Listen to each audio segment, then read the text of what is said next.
It's not only news, it's science breakthroughs. Tomorrow's technologies. Advanced medical techniques.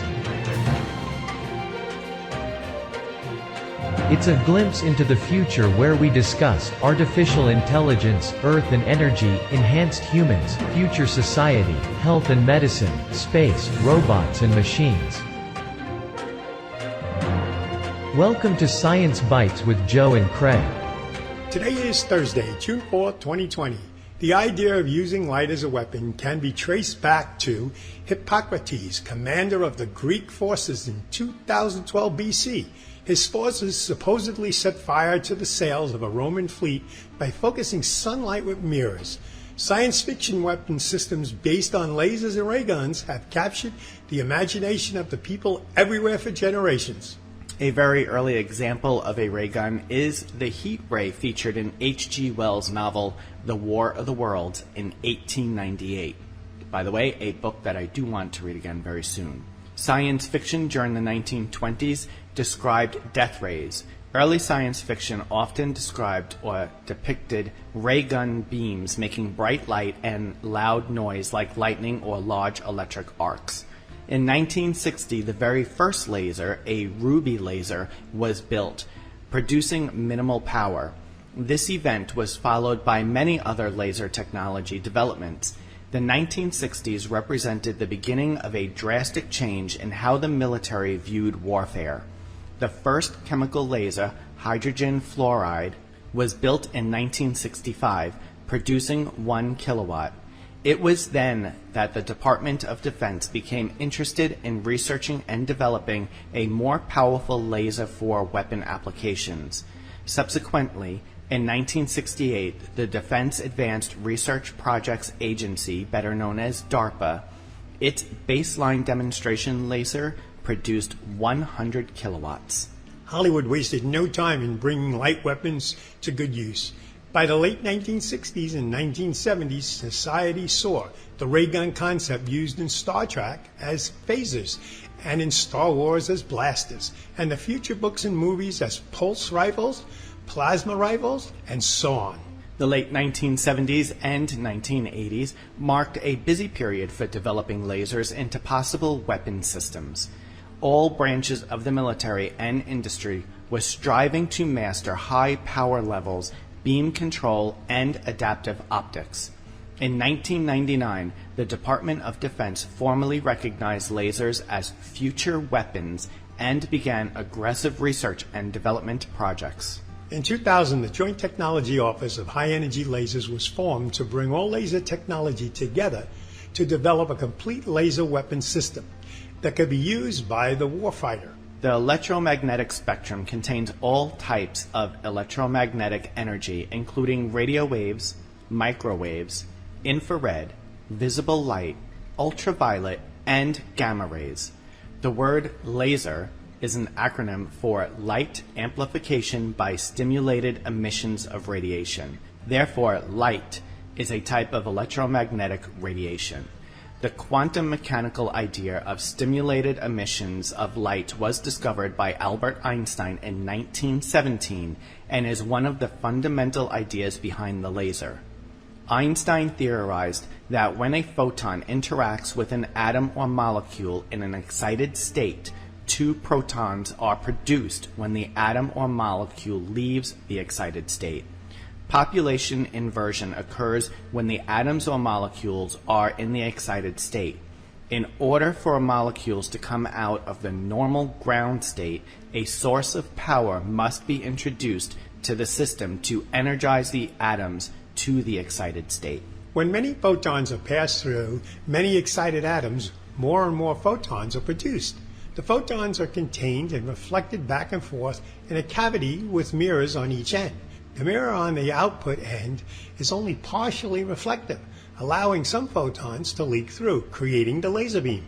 Now, in May of 2020, all of those years of incremental change, decades of research and development, and new technologies have resulted in a powerful laser weapon system.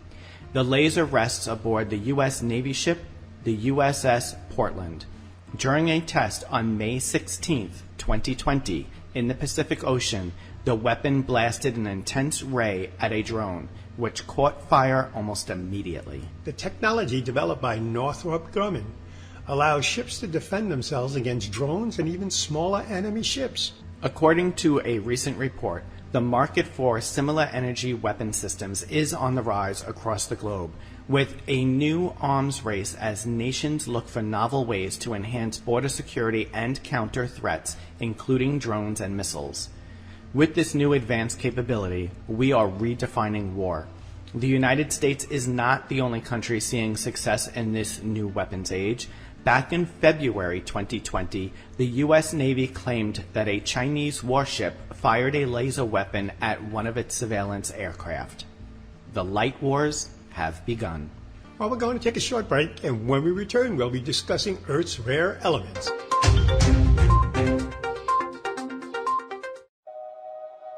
Ignition sequence start. All engines are running. We have taken tremendous steps. We choose to go to the moon before this decade is out. We are the pioneers, the star sailors, the thinkers, the visionaries, the doers.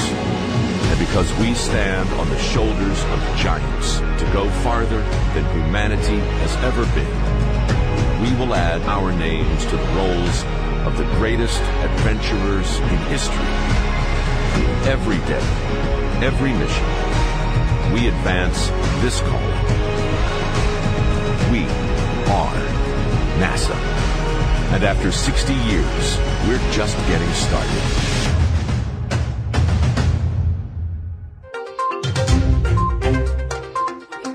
Welcome back to the show. Let's do an experiment. Close your eyes and picture the condiment section in your local supermarket, specifically the ketchup bottles. How many are on the shelf? 2 or 3 dozen? Most likely those bottles are replaced with new ones, either weekly or bi-weekly. Now let's just look at the Heinz Ketchup. Heinz Ketchup makes 650 million bottles each year, an estimate 1,000 bottles per minute. You know, when you think about it that way, it kind of blows your mind. Yeah. Now let's move on to the electronics department with all those flashy televisions. Samsung alone sold 157 million smart TVs last year. Apple sold approximately 50 million iPhones last year. Think of all of those parts in those devices, the plastic used, the glass, the elements used to manufacture so many of the things that we use every single day. Sadly, not all elements can easily be replenished. As humanity filled the periodic table of new elements, it resulted in new technology and innovations. Those 157 million smart televisions that just the Samsung manufacturer made needed both europium and indium. Those two elements are crucial for televisions and touchscreens. Indium may be depleted in about 10 years if we continue to use it at the same rate we use today. We need fighter jets to protect our skies and armed forces. We could not obtain a number of actually how many fighter jets we manufacture each year, but those engines would not exist without rhenium. Some elements we need create batteries for energy storage obtained from solar panels and wind turbines. Although depleted batteries can cause their own environmental problems, we need lithium and cobalt to make them. The world's cobalt supply is rapidly depleting and may be gone altogether by the 2040s or sooner. That is why entrepreneur Elon Musk is working to remove cobalt from the battery making process. This is one part of the double whammy we constantly face as we try to evade the worst side effects of climate change.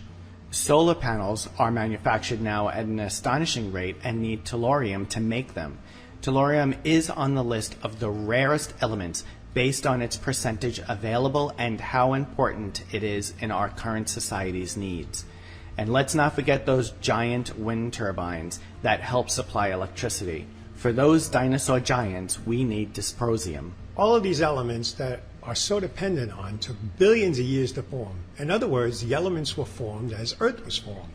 To get more means mining and drilling and to replenish our stocks. But that is becoming harder and harder to do. it leaves devastation to the Earth in its wake. Luckily, our solar system happens to be rich in elements. Our ability to get them is another matter. We know mining elements on Earth will soon not be an option. Even if we recycle, we will never have enough to keep manufacturing the way we are now. That means we must make space travel safer and more affordable. NASA currently has plans to visit a near-Earth asteroid. The mission calls for the collection of a chunk of the asteroid and return it to an orbit around the Moon. This will take place sometime within this decade. Once the technology is in a common place, redirecting asteroids to an orbit around the Moon or Earth will enable us to mine these rocky space treasures. One metallic asteroid can contain a host of precious metals, elements, and even oxygen and iron. To us, this is the best solution to an upcoming crisis on Earth as more and more of our precious elements disappear. Just to accomplish this feat, NASA is developing new technologies that will ultimately benefit humanity as well. Hopefully, we can accomplish this massive feat before it's too late. We're going to take a short break again. When we return, we'll have a quick bite for you. Every day, men and women from communities across this nation serve as reserve citizen airmen. I am proud to defend our nation. Proud to be part of a team that helps make a difference. I am proud to be part of something larger than me and to serve my country. We celebrate those who have served and those who are proudly serving in the Air Force Reserve.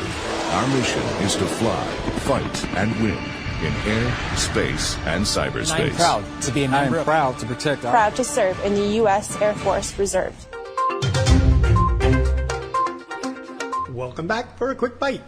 Diamonds are remarkable. They are formed over 3 billion years ago deep within the Earth's crust under conditions of intense heat and pressure that causes carbon atoms to crystallize, thus creating diamonds. They are brought to the surface in powerful explosive volcano eruptions. That is not what happened in a 2012 to 2013 eruption in Russia.